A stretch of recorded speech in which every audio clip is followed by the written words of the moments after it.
गुरुर्ब्रह्मा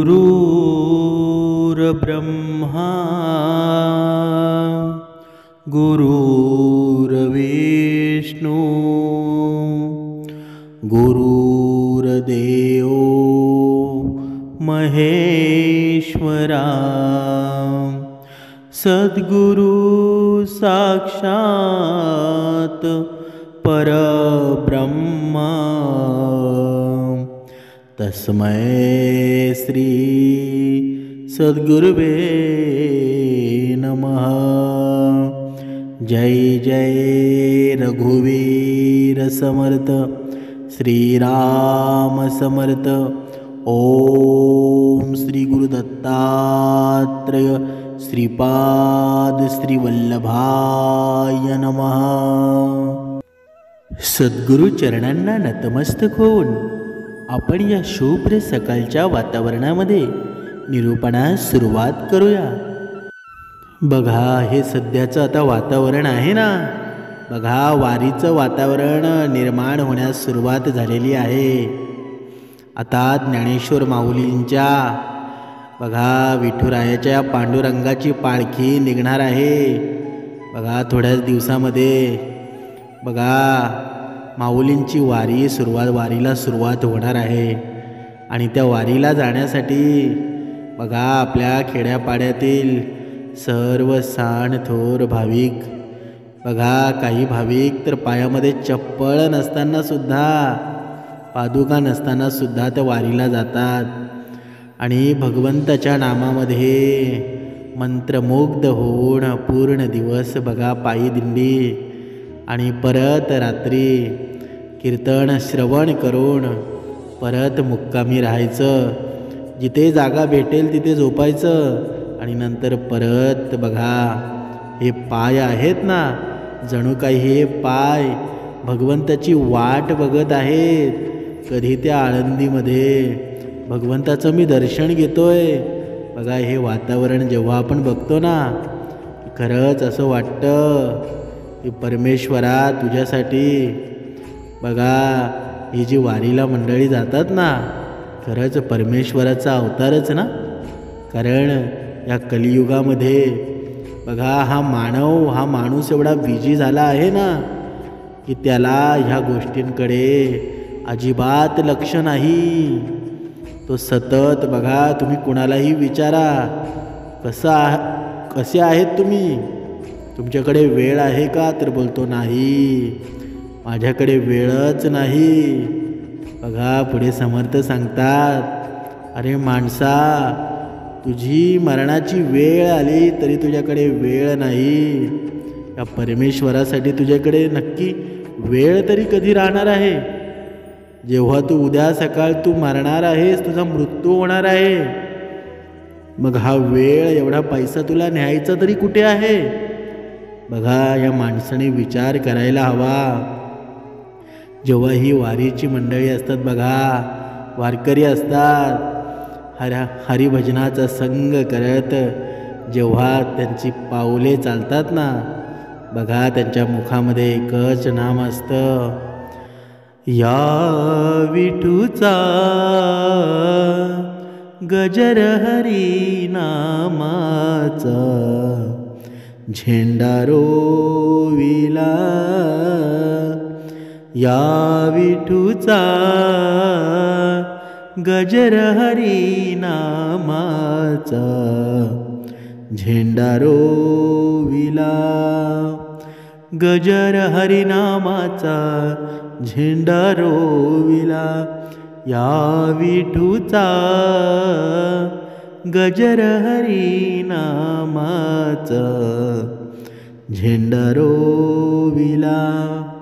असं विठुरायाचं नाम जप करत करत ती पावलं बघा आळंदी पंढरपूरच्या वाटेला निघतात आणि त्यांच्या रोमारोमामध्ये शरीरामध्ये फक्त माझा पांडुरंग भरलेला असतो।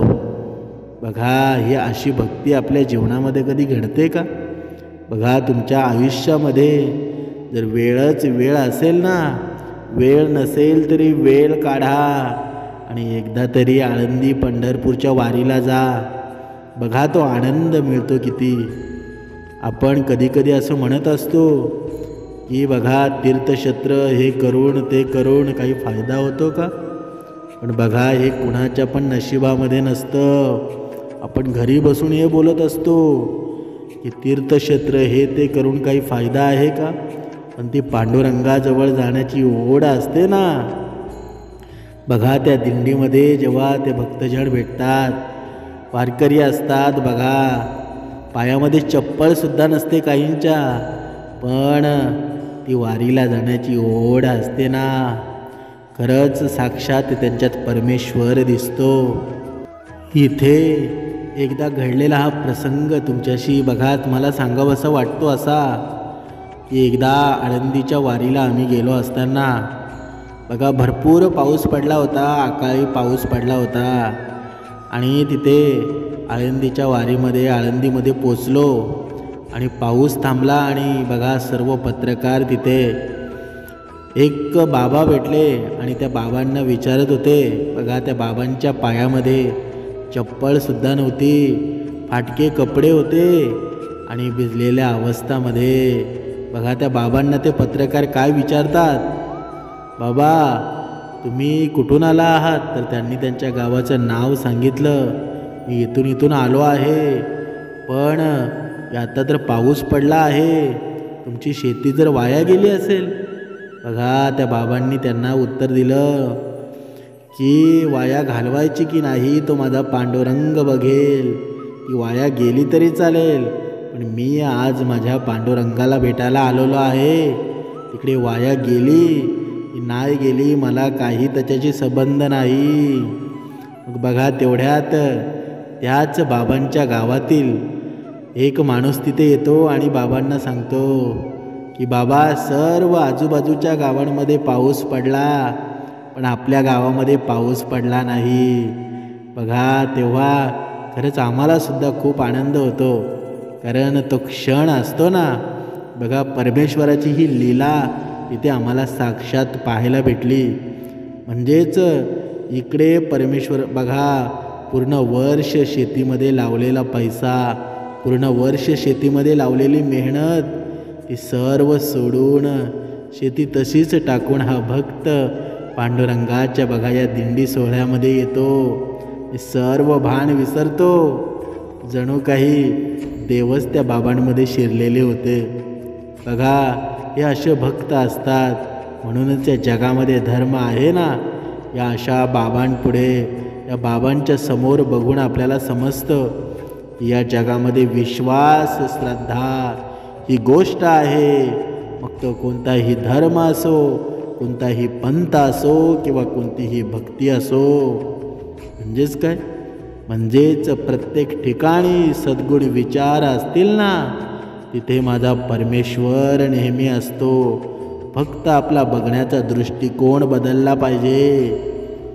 म्हणून एकदा तरी या पायी दिंडीच्या सोहळ्यामध्ये सहभागी व्हा. काय आनंद असतो ना. जोपर्यंत तुम्ही जात नाही तोपर्यंत तुम्हाला समजणार नाही. बघा सर्व देहभान विसरून बघा पूर्ण तेजोमय वातावरणामध्ये तो दिंडी सोहळा बघा वाट शोधित असतो की माझा भगवंत कधी येणार. भगवंताची ओढ काही संपत नाही.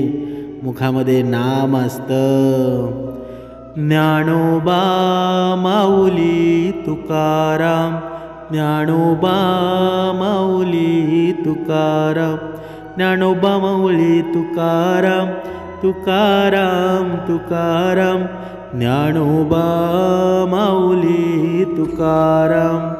असं परमेश्वराचं नाम जप करत करत कसंही दिवसाची बघा सकाळपासून कसा अंधार होतो माणसाला कळतसुद्धा नाही.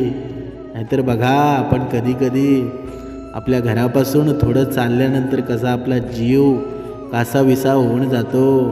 पण जेव्हा परमेश्वराचं नाम आपल्या हृदयामध्ये आपल्या मुखातून जेव्हा पडतं ना, तेव्हा तो पूर्ण क्षीण बघा हरला जातो. पूर्ण जेव्हा ती निराशा असते ती निराशा पूर्ण निघून भगवंताच्या नामामध्ये आपण लीन होतो. पण असा दिवस आणि अशी वारी कधीतरी प्रत्येकाच्या जीवनामध्ये घडायला हवी, तरच ही ईश्वर सेवा घडली जाईल. नुसतेच घरी बसून बघा, आपण घरी बसून बोंबा मारत असतो की बाहेर तीर्थस्थळे करून पायी दिंड्या करून काही फायदा आहे का? पण तसं नाही. प्रत्येक माणूस तसा नसतो. जरूर तुमचं म्हणणं तेही बरोबर आहे, पण काही माणसं असतात ना, ती बघा त्यांच्या मनामध्ये हृदयामध्ये श्रीराम भरलेला असतो आणि परमेश्वराचं गुण गात गात बघा ते 5-6 दिवस असतात कसे निघून जातात आणि त्या वारीचा आनंद मिळतो. तो वारीचा आनंद असतो ना, त्याचं महत्त्व एवढं मोठं आहे ना की ज्याने वारी करावी त्यालाच ते समजतं. बघा, या वारीचं एक श्रेष्ठत्व पाहायला मिळतं की जेव्हा ही पायी दिंडी चालू असते तेव्हा बघा वारकरी एकमेकांना जेव्हा भेटतात ना, बघा संत मंडळी एकमेकांना भेटतात तेव्हा बघा चरण स्पर्श करतात, एकमेकांचे चरण स्पर्श करतात. हे सगळ्यात मोठे पुण्य आहे. बघा, हे चरण स्पर्श नमस्कार करणं ही पद्धत कधीपासून सुरू झाली असावी? बघा, ही पद्धत महाभारतामध्ये सुरू झाली होती. खूप छान प्रसंग आहे. बघा, ह्या नमस्काराचे महत्त्व आहे ना, हे महाभारताचे युद्ध सुरू होतं.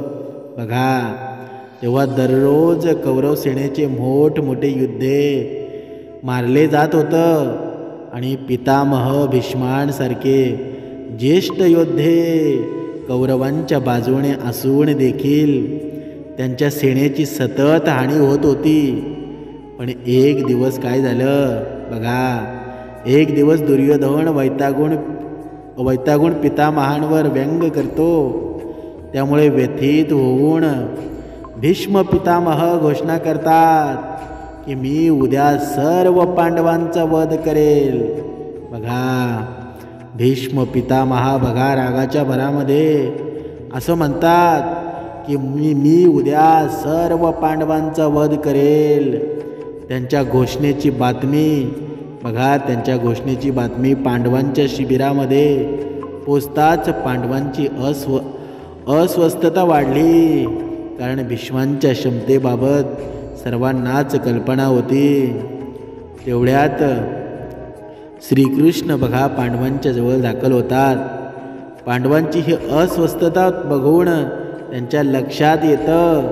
ते द्रौपदीला म्हणतात, द्रौपदी माझ्यासोबत चल. द्रौपदीला सोबत घेऊन श्रीकृष्ण बघा पितामहांच्या कक्षात पोचतात. ती वेळ रात्रीची असते आणि स्वतः बाहेर उभे राहून ते द्रौपदीला काय म्हणतात, आज जाऊन पितामहांना प्रणाम कर. बघा, परमेश्वराची लीला असते ना. बघा, श्रीकृष्ण द्रौपदीला म्हणतात की तू आतमध्ये जा आणि पितामहांना प्रणाम कर, नमस्कार कर. बघा, सांगितल्याप्रमाणे द्रौपदी आत जाते आणि पितामहांना प्रणाम करते. बघा, तेव्हा पितामहा एवढं मोठं व्यक्तिमत्व बघा, जेव्हा द्रौपदी पितामहांना प्रणाम करते ना, तेव्हा पितामहांच्या तोंडातून वैखरीतून शब्द बाहेर पडतात, अखंड सौभाग्यवती भव. बघा, असा आशीर्वाद त्यांनी तिला देतात. त्यानंतर त्यांनी द्रौपदीला विचारतात की वस्त एवढ्या रात्री तू एकटी कशी आली आहेस इथे? बघा, तेव्हा द्रौपदी सांगते की माझे बंधू श्रीकृष्णासोबत मी इथे आले आहे, ते बाहेर थांबले आहेत असे द्रौपदीने सांगताच श्रीकृष्णाला भेटायला पितामह बाहेर आले आणि त्या दोघांनी एकमेकांना प्रणाम केला. बघा, आणि मग पुढे बघा भीष्म पितामह म्हणाले, माझ्या एका वचनाला दुसऱ्या वचनाने मात देण्याचे काम फक्त श्रीकृष्णच करू शकतात. शिबिरात परतताना बघा श्रीकृष्ण द्रौपदीला म्हणाले की बघ, तुझ्या फक्त एक वेळ जाऊन पितामहांना नमस्कार करण्यामुळं तुझ्या पतींना जीवदान मिळाले हे तुझ्या लक्षात आलं का? बघा, जेव्हा परमेश्वराची लीला असते ना, कोणत्या रूपाने येऊन आणि कोणत्या प्रसंग अवधान करतात ते आपल्याला सुद्धा माहीत होत नाही. बघा, ज्याप्रमाणे पितामहा पांडवांना उद्या मारणार होता, पण आज रात्री पांडवांची पत्नी द्रौपदी तिला वरदान देऊन टाकलं. नमस्कार करून बघा वरदान दिलं की तुला काहीही होणार नाही, तू सौभाग्यवती राहशील. म्हणजेच पितामह आता पांडवांना मारू शकतील का?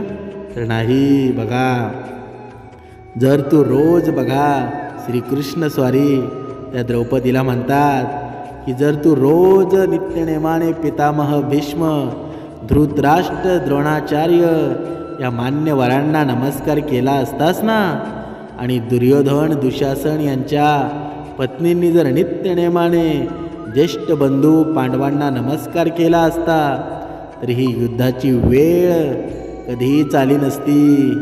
बघा, अशी असते नमस्काराची शक्ती. म्हणून याचं तात्पर्य काय?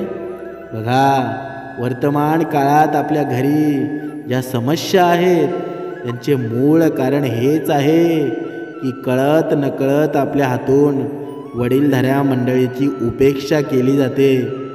जर प्रत्येक घरामध्ये वडीलधाऱ्या मंडळींना दररोज नमस्कार करून त्यांचा आशीर्वाद घेण्याचे संस्कार जर असतील ना, तर त्या घरात वादविवाद टाळता येऊ शकतात.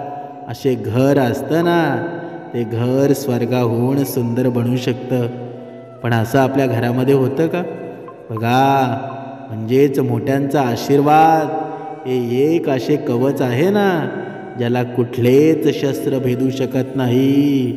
बघा, नमस्कारामध्ये प्रेम आहे, नमस्कारामध्ये विनय आहे, नमस्कारामध्ये अनुशासन आहे, नमस्कारामध्ये आदर शिकवतो. नमस्कारामुळे मनात सुविचार येतात, नमस्कारामुळे क्रोध नष्ट होतो, नमस्कारामुळे अहंकार नष्ट होतो, नमस्कारामुळे शीतळता आहे. नमस्कार अश्रू पुसण्याचं काम करतो. नमस्कार आपली संस्कृती आहे, या संस्कृतीचे आपण जतन केलं पाहिजे. म्हणजेच ईश्वर सेवा घडली जाईल. पण असं आपल्यामधून घडतं का? म्हणून बघा, आपल्या घरामध्ये आपला मुलगा असेल, आपली मुलगी असेल, बघा, ज्या घरामध्ये आई वडिलांच्या पाया पडलं जात नाही ना, तिथे बघा त्या घराचं वातावरण बघा. जरी तुमच्याकडे किती अफाट पैसा असू द्या, संपत्ती असू द्या, पण जो मुलगा आपल्या वडिलांना सर्वश्रेष्ठ मानत नाही, आदर करत नाही, त्या घरामध्ये संपत्तीला काही फायदा आहे का? जिथे आई वडिलांचा आदर नाही, तिथे तो मुलगा दुसऱ्या माणसाचा आदर करू शकेल का? तर नाही. पण हे सर्व शक्य या परमेश्वराच्या भक्तीमध्ये जेव्हा आपण लीन होतो ना, तेव्हा बघा हे परमेश्वराचं ज्ञान असतं, ते चरणापाशी जायला झुकवतं.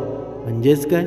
म्हणजेच ह्या चरणापाशी जेव्हा परमेश्वर आपल्या असे बघा, परमेश्वराच्या चरणापाशी आपण जेव्हा जातो, तेव्हा हे आत्मीय समाधान मिळतं ना, ते खूप पुण्यवान असतं. आणि दुसऱ्या कोणी दिलेला आशीर्वाद बघा, आशीर्वाद एवढा चांगला असतो की तो बघा पुण्याचं काम करत असतो. जेव्हा आपल्यावर संकट येतात, त्या संकटामधून तारण्याचं काम आशीर्वाद करत असतो. समर्थ पुढे सांगत आहेत की बघा, या ब्रह्मांडामध्ये एक नियम आहे, तो सर्वांना लागू पडतो. बघा, आपण म्हणत असतो की दया, क्षमा, शांती देते देवाची वस्ती. माणसाने बघा दुसरा कोणी चुकत असेल तर त्याला क्षमा केली पाहिजे. हा खूप मोठा पुण्याचा वाटा आहे. पण कधी कधी बघा, प्रत्येक युगामध्ये मानव मात्र बदललेला नाही, माणसाची वृत्ती बदललेली आहे. मानव तोच आहे, माणसाचे विचार बदललेले आहेत. पण या कलियुगामध्ये राक्षसरूपी हे विचार आणि राक्षसरूपी हा मानव एवढा उन्मत्त झाला आहे ना की त्याला कसलंही भान राहिलेलं नाही आहे. बघा, इथे कधीकधी आपल्या आयुष्यामध्ये असा प्रसंग येतो, समर्थ सांगतात की कधीकधी आपण बघा जास्त उपकारी असणंसुद्धा आपल्या जीवावर वेतू शकतं, जीवावर येऊ शकतं, आपली हानी होऊ शकते. कधीकधी हा भक्तजन असतो ना एवढा उपकारी असतो की बघा दगडामध्ये बघा प्रत्येक गोष्टीमध्ये जिथे जाईल तिथे त्याला परमेश्वराचं स्वरूप दिसत असतं. पण या कलियुगामध्ये या भक्ताने परिस्थितीनुरूप वागायला हवं. कारण या कलियुगामध्ये हे राक्षसरूपी रावण आहेत ना ते खूप माजलेले आहेत, खूप मातलेले आहेत. त्यांच्यापासून सावध राहणं या भक्ताची या काळाची गरज आहे. तरच आपला भक्तिमार्ग टिकू शकेल. नाहीतर आपण एवढेसुद्धा हलवे होऊ नका की समोरचा येईल आणि बघा आपला फायदा घेऊन जाईल. म्हणजेच काय? म्हणजेच बघा एका या सुंदर या विवेचनामध्ये तुमच्या लक्षात येईल. बघा एकदा एक ब्राह्मण जंगलातून चालला होता आणि वाटेत त्याला पिंजऱ्यात कोंडलेला एक वाघ आढळला. वाघ दिसला आणि ब्राह्मण पिंजऱ्याजवळ जाऊ लागला.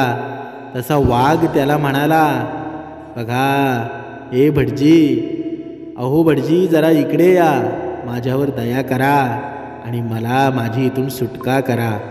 बघा तो वाघ त्या माणसाला म्हणतो काय की हे माणसा माझी इथून सुटका करा, कारण घशाला ताणलेले अशी कोरड पडली आहे ना की गावकऱ्यांनी मला पिंजऱ्यात कोंडून ठेवलं.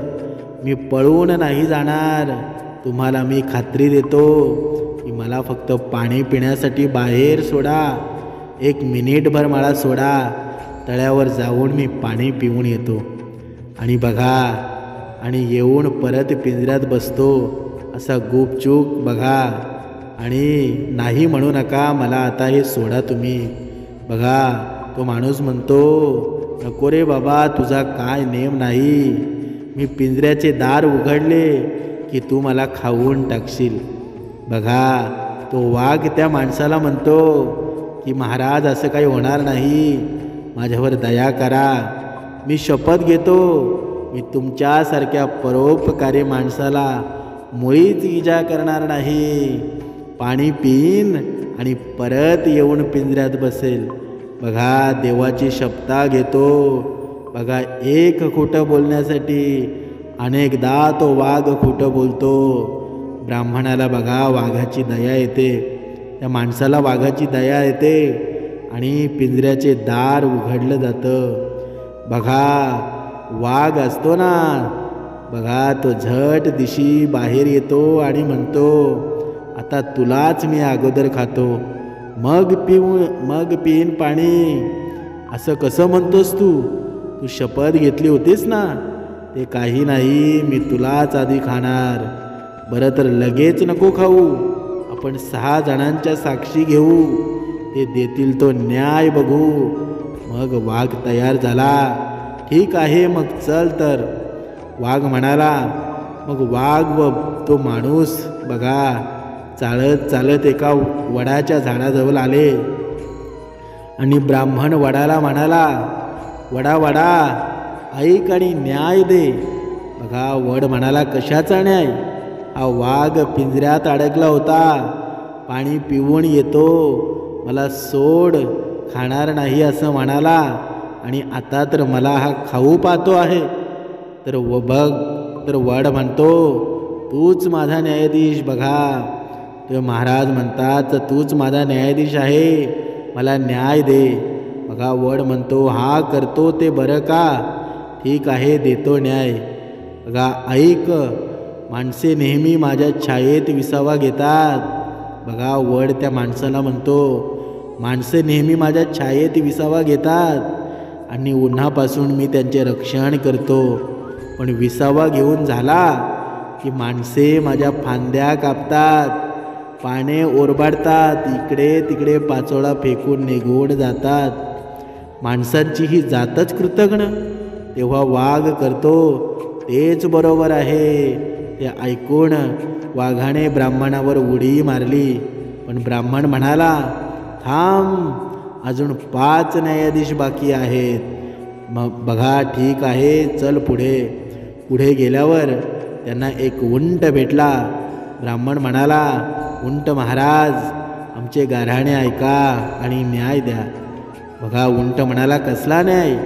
ब्राह्मणाने वाघाची सारी हकीकत उंटाला सांगितली व म्हटलं, सांगा महाराज, उपकार कर्त्यावर असे उलटणे बरे आहे का?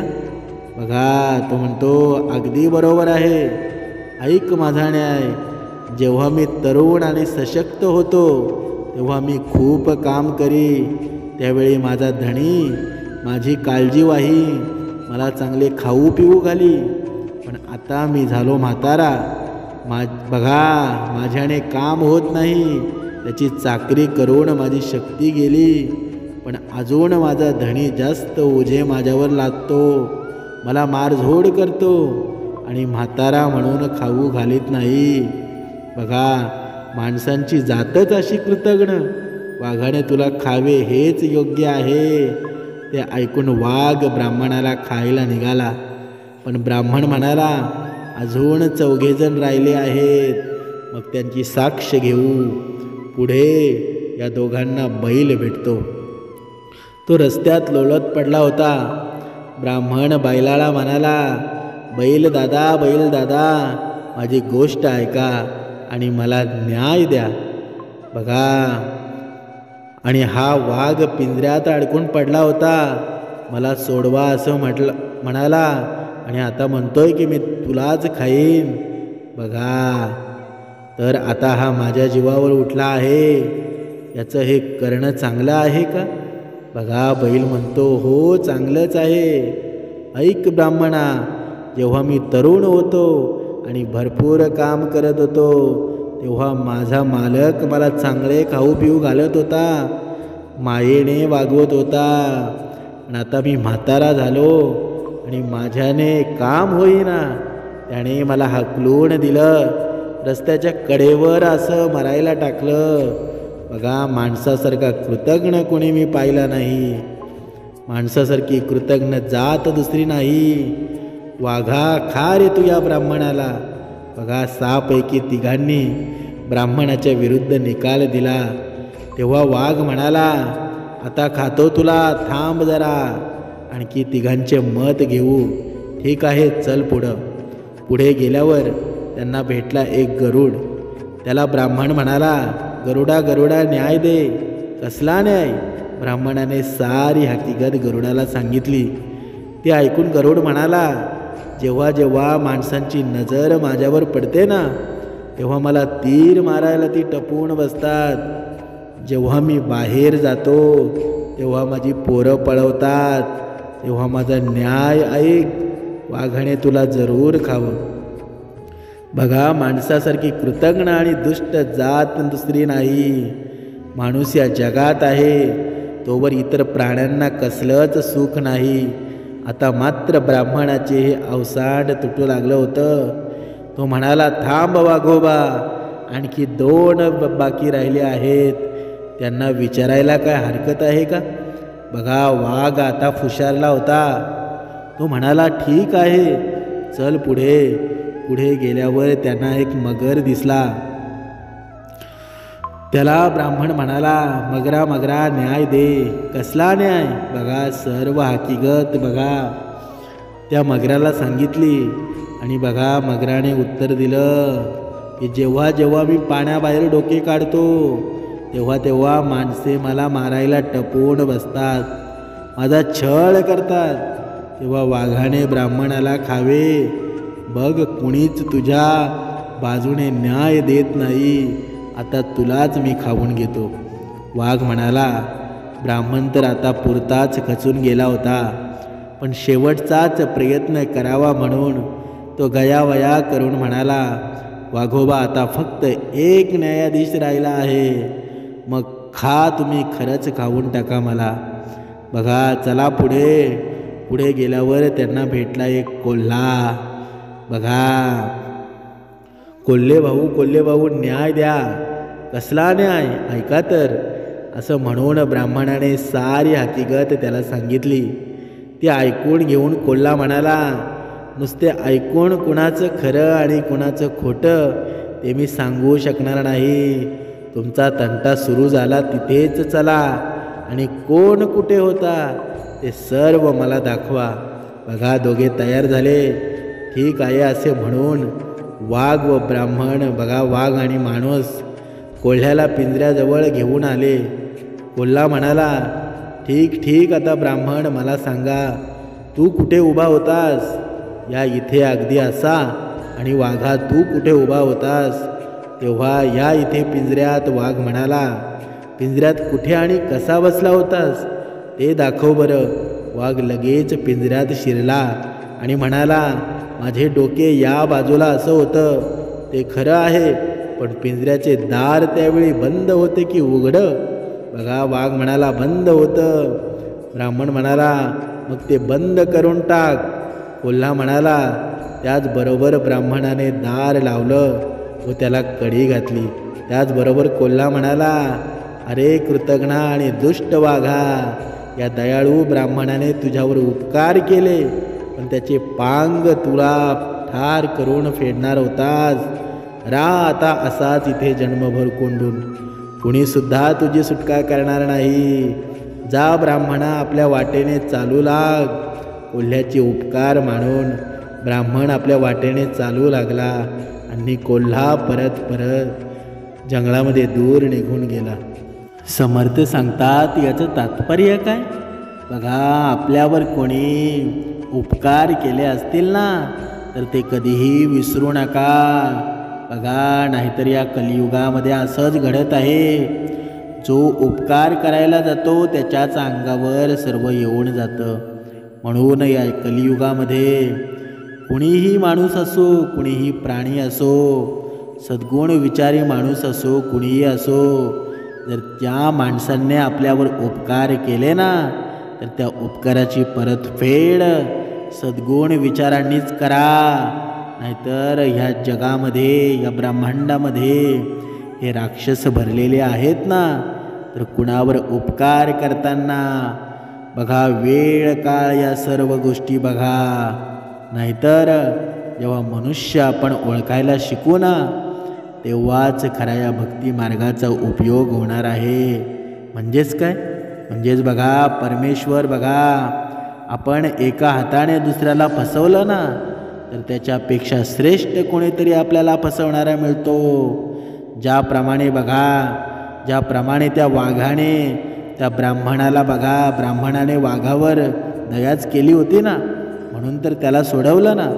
पण बघा, ज्याप्रमाणे वाघाने त्या ब्राह्मणाचा विश्वासघात केला, पण पुढे जाऊन त्या वाघापेक्षा सुद्धा श्रेष्ठ कोल्हा भेटला ना, वाघाला फसवणारा. म्हणून या जगामध्ये सर्वश्रेष्ठ कोणी नाही, फक्त या ब्रह्मांडाचा नायक आहे श्रीराम समर्थ, पांडुरंग परमात्मा, श्रीकृष्ण स्वारी. म्हणून गर्व करू नका. तुमचं गर्व आहे ना, ते एक ना एक दिवस हरण होणार आहे. त्याच्यामुळे या जगामध्ये तुमच्यापेक्षा श्रेष्ठ कोणीतरी आहे याचं भान ठेवा. आणि हे भान ठेवून वागा, तर तुमचं जीवन, तुम्ही कोणत्याही पंथात असू द्या, कोणत्याही भक्ती मार्गात असू द्या, फक्त सद्गुण विचारामध्ये राहा, कर्मामध्ये राहा. तुमचे श्रेष्ठ जर कर्म असतील तर भक्ती मार्ग कोणताही असू द्या, तुमच्या जीवनाचं सोनंच होणार. तुमच्या जीवनामध्ये, तुमच्या अंतःकरणामध्ये परमेश्वर राहिल्याशिवाय राहणार नाही. तुमचं जीवन श्रीराम होणार, आचार श्रीराम होणार. जीवनामध्ये आनंद आणि आनंद निर्माण होणार. जय जय रघुवीर समर्थ.